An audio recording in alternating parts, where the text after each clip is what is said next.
ಆಮೇಲೆ ಇನ್ನೊಂದು ಏನು ಅಂತಂದರೆ, ಹೀಗೆ ಸಿಚುವೇಶನ್ ಹೇಗಿದೆ ಅಂದರೆ ಸಿನಿಮಾ ಇಂಡಸ್ಟ್ರಿಲಿ ಮೊದಲು ಹೇಗಿತ್ತು, ಥಿಯೇಟರಲ್ಲೇ ಸಿನಿಮಾ ವರ್ಕ್ ಆಗಬೇಕು, ಥಿಯೇಟ್ರಲ್ಲಿ ಮೇನ್ ರೆವೆನ್ಯೂ.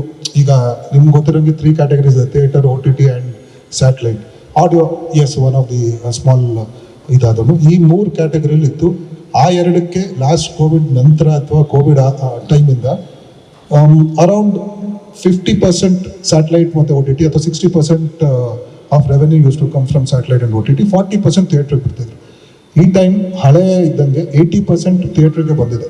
ಸೊ ನಮ್ಮ ಜನಕ್ಕೆ ಏನು ರಿಕ್ವೆಸ್ಟ್ ಅಂದರೆ, ಓಕೆ 3 weeks ಬಂದ್ಬಿಡುತ್ತೆ, 4 weeks ಬರುತ್ತೆ OTT ಅವರು. ಅದೆಲ್ಲ ಅವಾಗ ಮಾಡಿದ ಮಾಡಲ್ಲು ಡ್ಯೂರಿಂಗ್ ಕೋವಿಡ್, ಯಾವಾಗ ಥಿಯೇಟರ್ಗೆ ಜನ ಬರ್ತಿರೋದು ಕಮ್ಮಿ ಇದ್ದಾಗ, ಆ ಮೀನ್ಸ್ ಸಿಚುವೇಶನ್ ಆಗಿದ್ದಾಗ ಮಾಡಿದಾಗ ಅವರು OTT ಅವ್ರು ಮಾಡಿದ್ರು. ಈಗ ಎಲ್ಲದನ್ನು ಮೋಸ್ಟ್ಲಿ ಹಿಂದಿ ಅವರು ಇದ್ದಂಗೆ 8 weeks ಮಾಡಲೇಬೇಕು ಅನ್ನೋದು ಒಂದು ವಿನಂತಿನೂ ಎಲ್ಲ ಪ್ರೊಡ್ಯೂಸರ್ಸ್ ಮಾಡಬೇಕು ಅನ್ನೋದಿದೆ. ಯಾಕಂದರೆ ಥಿಯೇಟರ್ಲ್ಲಿ ಓಡಿದ್ರೆ ಮಾತ್ರ OTT ತಗೋತಾರೆ ಅನ್ನೋದು. ಹಳೆ ಕಾಲದಲ್ಲಿ ಸ್ಯಾಟಲೈಟು ತಗೋತಾ ಇದ್ದರೆ ಥಿಯೇಟ್ರಲ್ಲಿ ಪಿಕ್ಚರ್ ಹೋದ್ರೆ ಮಾತ್ರ.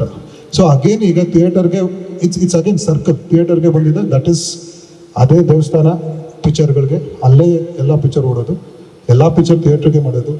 ಟ್ರೇಲರ್ ನೋಡೋ ಅಥವಾ ಸಾಂಗ್ ನೋಡೋ ಎಷ್ಟೋ ಜನ ಇದು OTT ನೋಡ್ತೀನಿ, ಅದು ಹಂಗಲ್ಲ. ಅದು ಆಗಿದೆ, ಸಿಚುವೇಶನ್ ಆಗಿತ್ತು. ಅದೇ ನಾನು ಜನರನ್ನೇನು ಬ್ಲೇಮ್ ಮಾಡ್ತಿಲ್ಲ, ಬಟ್ ಮೈಂಡ್ ಸೆಟ್ ಅವರು ಚೇಂಜ್ ಮಾಡ್ಕೋಬೇಕು. ಯಾವುದೋ 2 ವಾರಕ್ಕೆ ಬರುತ್ತೆ ಆಮೇಲೆ ನೋಡೋಣ ಅನ್ನೋದೇನು ಇದಿಲ್ಲ.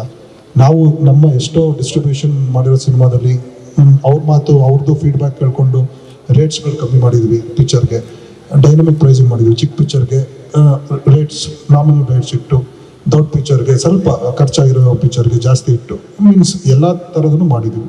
ರಿಕ್ವೆಸ್ಟ್ ಏನಂದರೆ, people has to come out of that mindset that ಎಲ್ಲ ಸಿನಿಮಾ OTT ತಗೋತಾರೆ, ಸ್ಯಾಟಲೈಟ್ ತಗೋತಾರೆ, 2 ವಾರಕ್ಕೆ ಬರುತ್ತೆ, 3 ವಾರಕ್ಕೆ ಬರುತ್ತೆ. ಅದೆಲ್ಲ ಸಿಚುವೇಶನ್ ತುಂಬ ಡಿಫ್ರೆಂಟ್ ಇದೆ. ಆ್ಯಂಡ್ ಆ್ಯಸ್ ಮೂವಿ ಮೇಕರ್ಸ್ ನಾವು ಚೇಂಜ್ ಮಾಡ್ಕೋತೀವಿ ನಮ್ಮ approach on positioning the film ಆಗಲಿ, ಅಥವಾ ನಾನು ತುಂಬ ಸತಿ ಹೇಳಿದ್ದೀನಿ ಒಂದು ಪ್ರಮೋಷನಲ್ಲಾಗಲಿ. ಜನರು ಇದೊಂದನ್ನು ಅವರು ಮೈಂಡ್ ಚೇಂಜ್ ಮಾಡ್ಕೊಳ್ಳೋದು, ಮೈಂಡ್ ಸೆಟ್ ಚೇಂಜ್ ಮಾಡ್ಕೊಳ್ಳೋಬೇಕು. ಥಿಯೇಟರ್ ಬಂದು ಥಿಯೇಟರ್ ಚೆನ್ನಾಗಾದರೆ ಮಾತ್ರ OTT ಬರೋದು ಅಂತ. ಬಂದು ಇಷ್ಟಪಡೋದು ಬಿಡೋದು, ಅದು ಏನೇ ಫೀಡ್ಬ್ಯಾಕ್ ತೊಗೊಳ್ಳೋಣ, ಪಾಸಿಟಿವ್ ಆಗಲಿ ನೆಗೆಟಿವ್ ಆಗಲಿ. ಬಟ್ ಬರಬೇಕು, ಬರ್ದೇನೆ ಚೆನ್ನಾಗಿ ಬಂದಿಲ್ಲ ಅಂತ ಹೇಳೋದನ್ನು ಸ್ಟಿಲ್ ಓಕೆ. ಒಳ್ಳೆ ಪಿಕ್ಚರ್ ಬಂದಿಲ್ಲದೆ ಇರ್ಬೋದು, ಬಂದಿದ್ದರೂ ಇರ್ಬೋದು. ಈ ವರ್ಷ ಕೆಲವು ತುಂಬ ಶಾಕಾಹಾರಿ ಆಗಲಿ, ಬ್ಲಿಂಕ್ ಆಗಲಿ, ಮೂರನೇ ಕೃಷ್ಣಪ್ಪ ಆಗಲಿ, ತುಂಬ ಒಳ್ಳೊಳ್ಳೆ ಕನ್ನಡ ಪಿಕ್ಚರ್ಗಳು ಬಂದಿದೆ. ಆ್ಯಂಡ್ ಹೀಗೆ ಸಪೋರ್ಟ್ ಇರಲಿ. 9ಕ್ಕೆ ಒಂಥರ ಹೇಳ್ದಂಗೆ ಫ್ಲಡ್ ಗೇಟ್ಸ್ ಓಪನ್ ಆದಾಗ, ಭೀಮಾಯಿಂದ ಓಪನ್ ಆಗುತ್ತೆ. ಒಂದು ಲಿಸ್ಟ್ ಆಫ್ ಸಿನಿಮಾ ಇದೆ. ಭೀಮಾ ಆದ ತಕ್ಷಣ ಕೃಷ್ಣನ್ ಪ್ರಣಯ ಸಖಿ ಆಗಲಿ, ಗೌರಿ ನಮ್ಮ ಪಿಕ್ಚರ್ ಇದೆ, ರಿಷಬ್ ಅವ್ರದ್ದು ಪ್ರೊಡಕ್ಷನ್ ಲಾಫಿಂಗ್ ಬುದ್ಧ ಇದೆ, ಸುದೀಪ್ ಸರ್ ಮ್ಯಾಕ್ಸ್, ಶಿವಾನಂದ್ ಭೈರತಿ ರಣಗಲ್ಲಿದೆ, ಮಾರ್ಟಿನ್ ಇದೆ, UI ಇದೆ. ಸೊ ಇಷ್ಟು ಸಿನಿಮಾ ಈ ವರ್ಷ ನಮ್ಗೆ ಗೊತ್ತಿರೋದು ಬರುತ್ತೆ. So request to also people to change their mind set and see how what the situation is. ಅರ್ಥ ಮಾಡ್ಕೊಳ್ಳಿ. ಸುಮ್ಮನೆ ಯಾವುದೋ ಎಲ್ಲ ಸಿನಿಮಾ 3 weeks ಬರಲ್ಲ ಅಥವಾ 4 weeks ಬರಲ್ಲ. ಸಿಚುವೇಶನ್ ಏನಿದೆ ತಿಳ್ಕೊಳ್ಳಿ, ಪಿಕ್ಚರ್ ಬಂದು ಸಪೋರ್ಟ್ ಮಾಡಿ. ಈ ಟೈಮಲ್ಲಿ it is not at a very good situation. ಅದು ಚೇಂಜ್ ಆಗಬೇಕು. It's a request and it's asking for support from all movie goers. Thank you.